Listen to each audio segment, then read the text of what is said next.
Terima kasih Anda masih di Kompas Petang bersama saya Cynthia Rompas. Saudara Brigjen Endar Priantoro yang sempat dicopot oleh Ketua KPK Firly Bahuri kembali bertugas sebagai Direktur Penyelidikan KPK. Keputusan Brigjen Endar Priantoro kembali bertugas sebagai Direktur Penyelidikan KPK berdasarkan surat keputusan Sekjen KPK tertanggal 27 Juni 2023. Kepala Bagian Pemberitaan KPK, Ali Fikri menyebut keputusan KPK untuk menarik kembali Brigjen Endar sebagai Direktur Penyelidikan dengan pertimbangan untuk menjaga harmonisasi dan sinergi antar penegak hukum.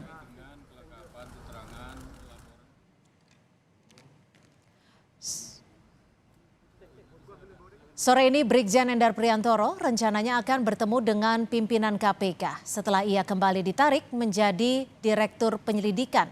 Sebelumnya Brigjen Endar Priantoro dicopot dari jabatannya sebagai Direktur Penyelidikan KPK pada April 2023. Endar sempat melawan pencopotannya dengan melaporkan Ketua KPK Firly Bahuri ke Dewan Pengawas KPK hingga Ombudsman. Melalui keterangan tertulis, Kabag Pemberitaan KPK, Ali Fikri, membenarkan penugasan kembali Endar sebagai Direktur Penyelidikan KPK.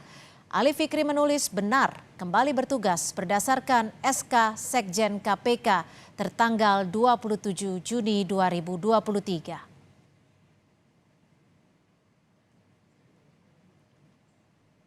Lebih lengkap terkait penarikan kembali Brigjen Endar Priantoro sebagai Direktur Penyelidikan KPK, kita bergabung dengan Dian Silitonga di KPK. Dian, Endar rencananya akan menemui pimpinan KPK sore ini. Apakah pertemuannya sudah berlangsung, Dian? Ya, Cynthia, betul sekali. Rencananya Brigjen Endar Priantoro ini akan datang sore hari ini ke Gedung Merah Putih KPK untuk bertemu dengan pimpinan KPK usai dirinya kembali akan bertugas sebagai Direktur Penyelidikan KPK. Nah, pertemuannya belum berlangsung karena sampai dengan saat ini Brigjen Endar Priantoro juga belum tiba di Gedung Merah Putih KPK. Seperti yang Anda sampaikan tadi, Cynthia, bahwa memang Brigjen Endar Priantoro ini akan kembali bertugas di KPK sebagai Dirlidik setelah kita tahu sebelumnya ini Brigjen Endar Priantoro sempat dicopot dari jabatannya melalui SK Sekjen KPK pada 31 Maret yang lalu. Nah, melalui pesan singkat sebelumnya Brigjen Endar juga menyampaikan kepada wartawan bahwa kembalinya ia bertugas sebagai Dirlidik KPK ini setelah dirinya menempuh mekanisme banding administratif kepada Presiden Joko Widodo.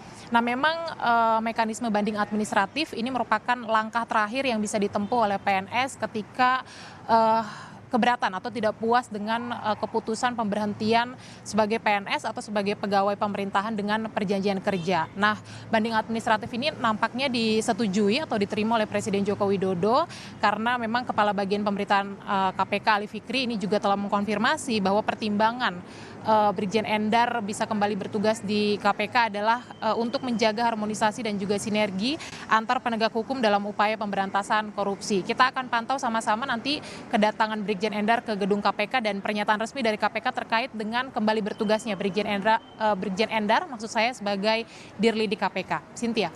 Baik, terima kasih atas laporan Anda. Dian Silitonga, jurnalis Kompas TV melaporkan langsung dari Gedung KPK Jakarta.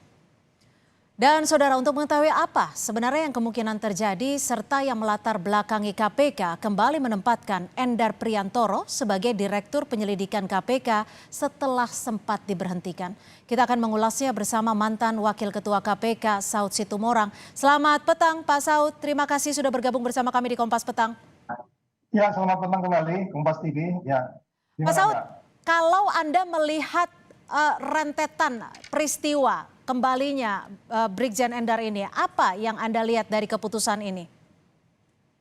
Ya, saya lihat kita logika, argumentasi, sama nalar hukum kita udah jalan semua ya. Dan kalau memang itu tadi diawali oleh Pak Presiden, tentu kita terima kasih juga karena beliau sudah kembali ke tracknya untuk kemudian melakukan upaya pemberantasan korupsi. Mudah-mudahan beberapa periode ke depan ada upaya-upaya yang lebih kompetitif dalam kasus saya kompetitif karena kita bersaing dengan para koruptor ini.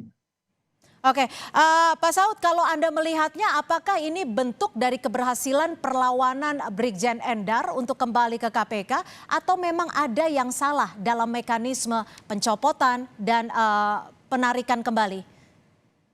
Iya, dalam kebijakan publik apa aja bisa salah, apa aja nggak bikin kebijakan juga bisa kalau kebijakan publik. Tapi yang paling utama adalah karena ini penegakan hukum, karena ini pemberantasan korupsi, karena ini terkait dengan hak-hak setiap orang, apalagi Undang-Undang KPK yang baru itu sudah mengatakan di situ azasnya adalah berdasarkan HAM, sehingga saya pikir ini sudah kesadaran kita bersama, baik itu pengambil keputusan di dalam hal ini karena KPK sudah di bawah presiden langsung, saya pikir ini langkah maju yang kita harapkan bisa kemudian ini sustainable. Jangan lupa memberantas korupsi itu sustainable. Itu persoalan utama kita, saya pikir. Apakah ini juga mengartikan bahwa keputusan yang telah diambil KPK sebelumnya ada ketidakhati-hatian dari pimpinan KPK? Ya, bisa saja demikian karena itu kolektif kolegial ya. Kelima pimpinan KPK itu mereka ngambil kebijakan itu kolektif kolegial. Jadi kalau umpamanya ada kolektif kolegialnya kemudian mengisyaratkan Endar kembali, padahal pada bagian lagi Kapolri menghendaki dia kembali. Saya pikir sekarang sudah ketemu titiknya untuk kemudian Endar bekerja kembali untuk mengejar para koruptor di jalanan sana.